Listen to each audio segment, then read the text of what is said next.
बाई गडबड करी तो भाऊ ग कशी मी माहेरी जाऊ थोरली जाऊ बोलती हसून ग अन जाय बाई गाडीत बसून ग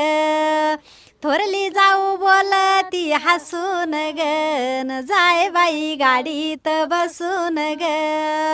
मग ननंद माहेरी आली गायका नंदाची बोली लेकी वाणी धराई सुनाला ग वाईट नको होऊ बाई कोणाला मग सासूबाई बोला त्या खोटन मला लाविल वाट मग सासूबाई बोला त्या खोटन मला लावी त्या वाट पाबाई माहेरचा थाट दादा टाकी पलंग बसायला न वहिनी आल्या खुशाली पुसायला वहिनी आल्या खुशाली पुसायला आणि जरीचा शालू द्याला नेसायला